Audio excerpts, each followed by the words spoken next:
Hi hello welcome to our channel. నేను మీ సిరి. ఈరోజు మనం చెప్పుకోబోయే కథ ఇష్టమైన సకుడా పార్ట్ 137. కథలోకి వెళ్ళే ముందు లైక్ చేయడం మాత్రం మర్చిపోకండి ఫ్రెండ్స్.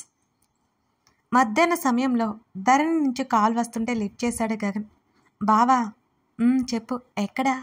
చిన్న వర్క్, బయట ఉన్నాను. ఏమైంది అని అడిగాడు. హాస్పిటల్ అంటే ఆమెకి కంగారు పడుతుందని అతనికి తెలుసు. ఆ విషయం చెప్పే వరకు కూడా ఆగదు. మరి నన్ను కూడా తీసుకెళ్ళొచ్చు కదా, ఇక్కడ వర్క్ ఏం లేదు అంది పెదవి విరుస్తూ. ఈవినింగ్ వరకు నేను రాలేను, డ్రైవర్ వస్తాడు, నేను ఇంటికి తీసుకెళ్ళిపోతాడు అని అన్నాడు అతను. సరే అని అంతలోనే ఏదో గుర్తుకొచ్చినట్లుగా ఆగాగు ఆమె పిలవడంతో కాల్ కట్ చేయబోతూ కూడా చెవి పక్కన పెట్టుకున్నాడు అతను. ఏమైంది మళ్ళీ అని అడిగాడు. నన్ను అమృత దగ్గరికి తీసుకెళ్ళమని చెప్పు, ఈవినింగ్ నువ్వురా అన్నది ధరణి బ్రతిమాలుతున్నట్టు. సరే నేనే చెప్తాను అని డ్యూటీ నర్స్ పిలవడంతో కాల్ కట్ చేశాడు అతను. చాలా రోజుల తర్వాత అమృతని కలవడానికి వెళ్ళింది. కమల్ ఇంట్లో లేడు. అమృత ఒక్కడే ఉంది. ధరణి రావడంతో అమృతకి కాస్త హాయిగా ఉంది. ఇద్దరు చాలాసేపటి వరకు మాట్లాడుకుంటూనే ఉన్నారు. అంతకుముందు ఎందుకో తెలియదు, కానీ అమృత ముఖంలో బాగా దిగులు కనిపించేది ధరణికి. కానీ ఇవాళ అదంతా లేదు. అమృత చాలా సంతోషంగా ఉంది. అమృత మాటల్లో కమల్ గురించి ఎక్కువ ఉన్నాయి. శృతి కూడా ఉంటే బాగుండేది. ధరణి పెదవి విరిచింది. వచ్చేటప్పుడు కాల్ చేయకపోయావా అంది అమృత. చేశాను, ఇప్పటికిప్పుడు పర్మిషన్ ఇవ్వరు, నెక్స్ట్ టైం వస్తానని చెప్పింది. సరే అలా బయటికి వెళ్దామా అమృత అడగడంతో ధరణి కూడా బయలుదేరింది. ఇద్దరు ఇంటి బయటకు వస్తుండగా బయట ఉన్న గేట్కి తగులుకొని ధరణి చేతికి ఉన్న బ్రాస్లెట్ తెగి కింద పడింది. ధరణి గబుక్కున అది చేతుల్లోకి తీసుకుంది కంగారుగా. ఏమైంది ధరణి? ముందుకెళ్ళిన అమృతకి ధరణి అరుపు కీచుగా వినిపించడంతో వెనక్కి తిరిగి చూసింది. అది తెగిపోయింది. ధరణి ఏడుపు మొహం వేసి చూసింది అమృత వంక. అది సెట్ చేయించుకోవచ్చులే, గోల్డ్ షాప్కి వెళ్తే వాళ్ళే సెట్ చేస్తారు. అది కాదు, ఇది నాకు చాలా ఇంపార్టెంట్. దాన్ని చేతుల్లో గుప్పెడి పట్టుకుంటూ అంది ధరణి. అది పోలేదు ధరణి, నీ దగ్గరే ఉంది, ఏం కాదు. ఏదో ఒక గోల్డ్ షాప్లోకి వెళ్తే 10 నిమిషాల్లో సరిచేసి ఇస్తారు. ధరణి బెంగగా తలూపింది. తనే చూసుకోవాల్సింది. తెగిపోయింది. తన పతి ఎంతో ఇష్టంగా ఇచ్చాడు, తీయొద్దని అన్నాడు. అమృత ధరణి ఇద్దరూ బయలుదేరారు. కళ్ళు తెరిచిన వేదని కంట్రోల్ చేయడానికి ప్రయత్నం చేస్తున్నారు డాక్టర్స్. ఆమె బాగా భయపడుతోంది. ఆమెతో మాట్లాడుతూ సర్ది చెబుతున్నారు. కాస్త దూరంగా నిలబడి వేదనే చూస్తున్నాడు గగన్. ఆమె కంగారుగా చుట్టూ చూస్తోంది. ఏదో మాట్లాడడానికి ప్రయత్నం చేస్తోంది. ఆమె వల్ల కావట్లేదు. ఆమె నోట్లో నుంచి మాట రావట్లేదు. డాక్టర్ పిలవడంతో గగన్ ముందుకొచ్చాడు. ఇతనెవరో మీకు తెలుసా? వేదని ఆ డాక్టర్ ప్రశ్నిస్తున్నాడు. ఆమె అలాగే అతని వైపు చూపులు తిప్పింది. గగన్ వేద వైపే ఆతృతగా చూస్తున్నాడు. హర్ష వచ్చేసరికి వేద మామూలైతే అతను ఎంత సంతోషపడతాడో అనేది గగన్ యొక్క ఆలోచన. నెమ్మదిగా తలని అడ్డంగా పంకించింది వేద. అతనెవరో తెలియదన్నట్టు. ఆమె రియాక్షన్కి అతను నిశ్చేష్టుడైపోయాడు. తను వేదకు తెలియకపోవడం ఏంటి? వేద, సరిగ్గా చూడండి, అతనెవరో మీకు తెలీదా? వేద పక్క నుంచి డాక్టర్ అడుగుతున్నాడు. తెలీదన్నట్టు మరోసారి తల ఊపింది వేదవతి. ఆమె సమాధానానికి గగన్కి మతిపోయినట్టే అనిపించింది. అతని చూపులు ఆమె వైపే సూటిగా ఉన్నాయి. ఆ చూపులు అయోమయమైనట్టున్నాయి. గగన్ వైపే చూస్తూ మెల్లిగా కళ్ళు మూసుకుపోతుంటే పక్కకు నిద్రలోకి జారుకుంది వేదవతి. నుదిటిన పట్టిన చిరుచెమటలు చేత్తో తుడుచుకుంటూ అప్రయత్నంగా నోటి మీద చేయి వేసుకున్నాడు గగన్. ఆమెనలా చూస్తూ, వేదకి తను గుర్తులేడా? తను జోక్ చేయట్లేదు కదా? చచా, తనెందుకు జోక్ చేస్తుంది? ఒకసారి వేద వైపు చూశాడు. ఆమె మత్తుగా నిద్రపోతూ కనిపించింది అతనికి.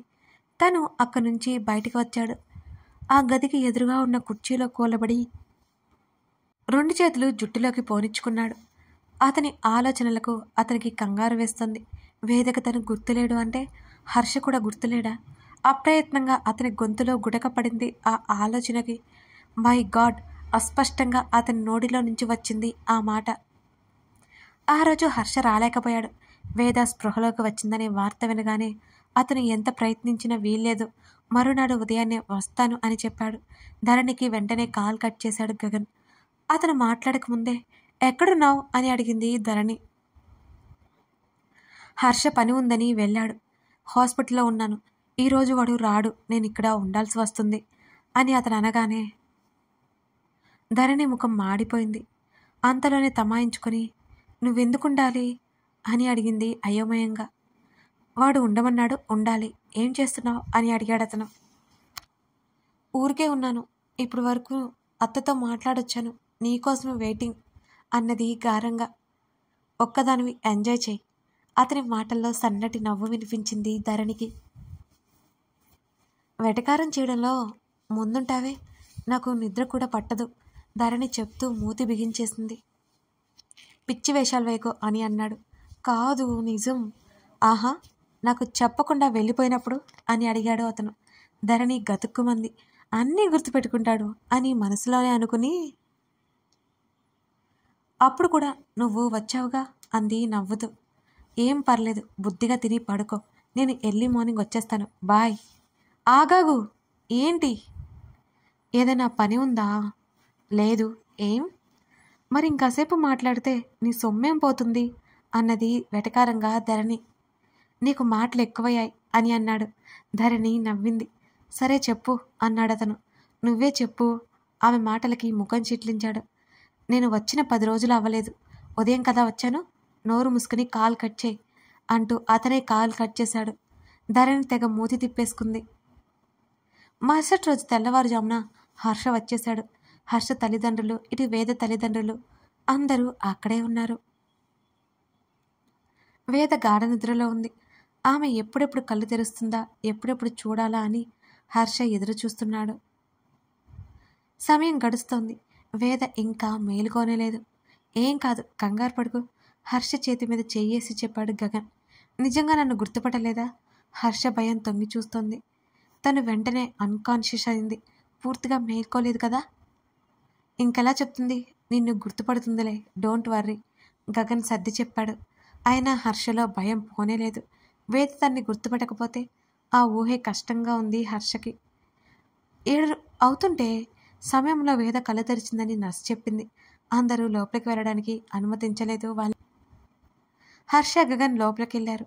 హర్షని వేద గుర్తుపట్టాలని కోరుకుంటూ ఆమె వైపే చూశాడు గగన్.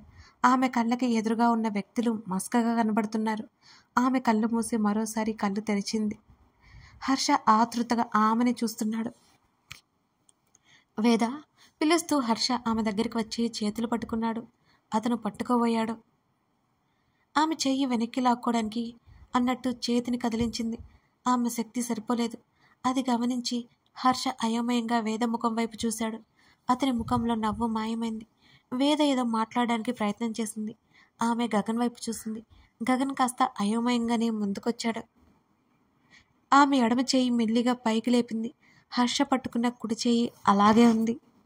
గగన్ ఆమెకి మరోవైపు వచ్చాడు. ఆమె ఏదో చెప్పడానికి ప్రయత్నం చేస్తుండడంతో వేద రిలాక్స్ అంటూ ఆమె చేతిని పట్టుకుని భయపడొద్దన్నట్టుగా చూశాడు గగన్. ఆమెకి మాట రావట్లేదు. నాకు ఆమె ఏదో చెప్తున్నా ఆమె వల్ల కావట్లేదు. అప్పటికే హర్ష కంట్లో తిరిగే నీళ్ల వల్ల వేద రూపం బోత్రగా కనబడుతుంది. అతను ముఖం పక్కకు పెట్టుకొని గట్టిగా కళ్ళు తుడుచుకుని వేద వైపు చూశాడు. నీకేం కాలేదు వేద, చిన్న యాక్సిడెంట్, నీకేం కాలేదు, టెన్షన్ పడుకు. గగన్ మాట్లాడుతుండగానే డాక్టర్ అక్కడికి వచ్చాడు. వాళ్ళిద్దరినీ బయటికి వెళ్ళమని చెప్పాడు. ఏదో చెప్పాలని ప్రయత్నం చేస్తోంది, పిలుస్తోంది వేద. అయినా సరే గగన్ హర్ష బయటికి వచ్చేశారు. నిన్న గగన్ ఉండడం వల్ల ఈరోజు తనతో మాట్లాడడానికి ప్రయత్నం చేసిందని ఇద్దరికీ అనిపించింది. కుటుంబ సభ్యులు పిలుస్తుంటే వినిపించుకోలేనంత దిగులుగా అయిపోయాడు హర్ష.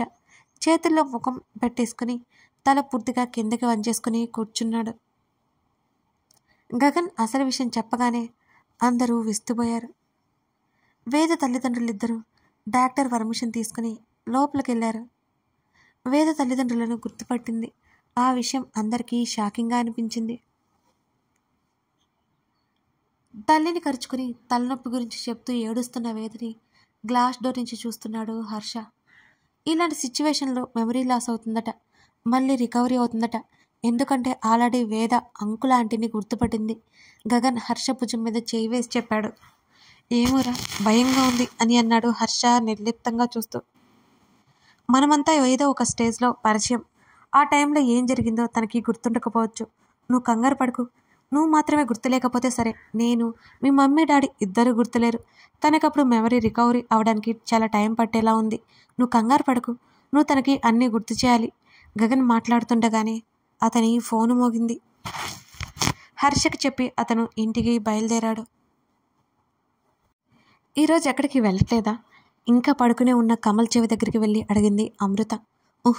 తల మరోవైపుకు తిప్పుకున్నాడు అతను. కమల్ లే, అతని భుజం పట్టి లాగింది. అతను కదలలేదు అసలు.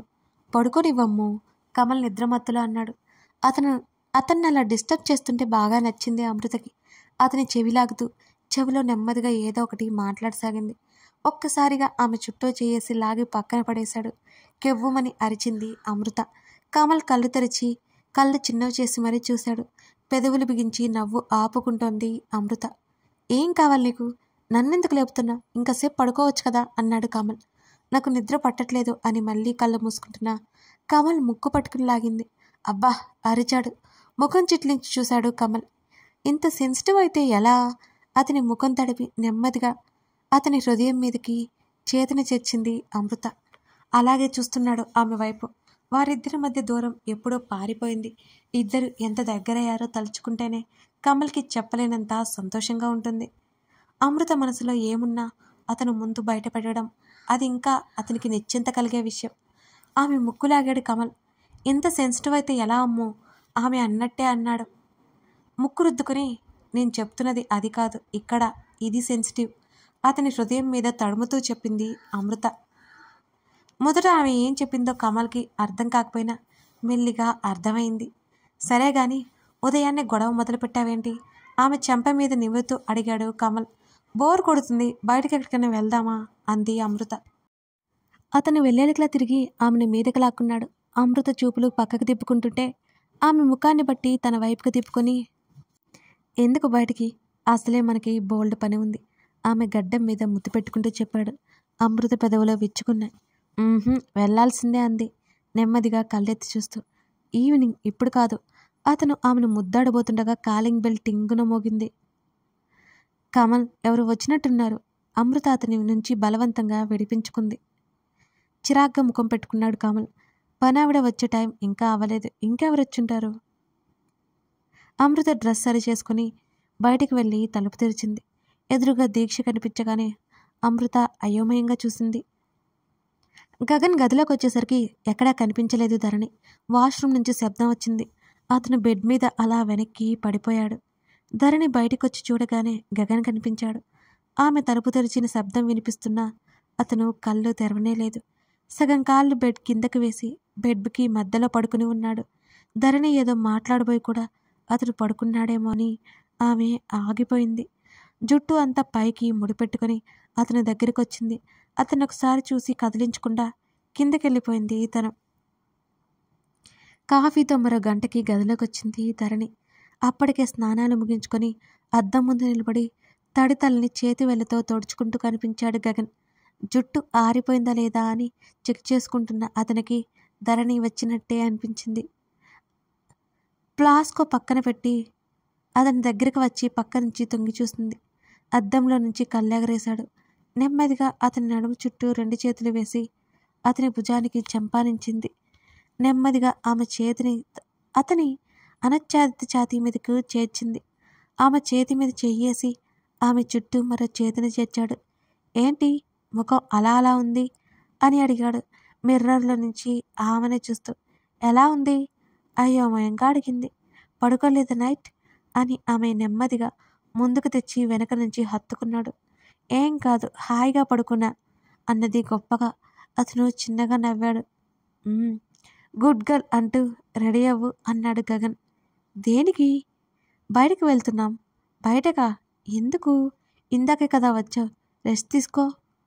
అతని వైపు తిరగడానికి ప్రయత్నం చేసింది కానీ అతను తిరగనివ్వలేదు, ఆ ఛాన్స్ ఇవ్వలేదు. రాత్రంతా రెస్ట్లోనే ఉన్నాను అని చెప్తూ ఆమె మెడ మీద జుట్టు నెమ్మదిగా సవరించి ఇంకొక 1 అవర్లో బయలుదేరదాం చెప్తూనే ఆమె భుజం మీద గడ్డమానించాడు. నువ్వు రెస్ట్ తీసుకో, వెళ్దాం అన్నది ధరణి. హర్ష వైఫ్ హాస్పిటల్లో ఉంది, ఇవాళ తనకి నిన్ను పరిచయం చేస్తాను అని అన్నాడు. అవునా అంటూ అతని వైపు తిరగబోతుంటే మళ్ళీ ఆ అవకాశం ఇవ్వలేదు అతను. వదిలోసారి ఆమె చెప్తున్నా అతను వదలలేదు. ఇప్పుడు బాగానే ఉందా అని అడిగింది హుషారుగా మారిపోయి. మెమరీ లాస్ గగన్ చెప్పగానే ఆమె కళ్ళు వెడల్పయ్యాయి. ఏంటి అని అడిగింది అదే ఆశ్చర్యంతో. అవును, నన్నైతే గుర్తుపట్టలేదు అని అన్నాడు హర్ష. నిన్నే గుర్తుపట్టకపోతే నేనొచ్చి ఏం చేయాలి అంది ధరణి. తనకంతా గందరగోళంగా ఉంటుంది, నువ్వు వచ్చి మాట్లాడితే బాగుంటుంది. ఏం గుర్తులేక డిప్రెషన్ స్టేజ్లో ఉంది. గగన్ చెప్పగానే ఆటోమేటిక్గా ధరణికి కూడా వెళ్ళాలి అనిపించింది. తన పెళ్ళికి వస్తున్న వాళ్ళకి ఇలా జరిగిందనే విషయం ఆమెకి గుర్తుంది, ఆ విషయం మర్చిపోదు. సరే, ఇద్దరు మరో గంట తర్వాత హాస్పిటల్కి బయలుదేరారు. వేద ఉన్న రూమ్ ముందు హర్ష ఒక్కడే ఉన్నాడు. 2 చేతులు గడ్డం కింద పెట్టుకొని తల పూర్తిగా వంచేసి కిందకి చూస్తూ కనిపించాడు. హర్ష గగన్ గొంతు వినిపించడంతో తల తిప్పి చూసిన అతనికి గగన్తో పాటు ధరణి పక్కనే కనిపించింది. అప్రయత్నంగా లేచి నిలబడ్డాడు హర్ష. మొట్టమొదటిసారిగా ఆమెను నేరుగా చూస్తున్నాడు అతను. ధరణి పలకరింపుగా పెదవులు సాగదీసింది. హర్ష ఒక్కింత ఆశ్చర్యంతో ఆమెనే చూస్తున్నాడు. కథ కొనసాగుతోంది. ఎందుకు హర్ష అంత ఆశ్చర్యంగా ధరణిని చూస్తున్నాడు? మీరేమైనా గెస్ చేయగలిగితే గెస్ చేయండి. ఇప్పుడు వేద హర్షని గగన్ని ఎవరిని గుర్తుపట్టలేదు. ధరణితో మాట్లాడగలదా అసలు? చూద్దాం. కథ నచ్చితే లైక్ చేసి ఏమనిపించిందో కామెంట్ చేయడం మాత్రం మర్చిపోకండి.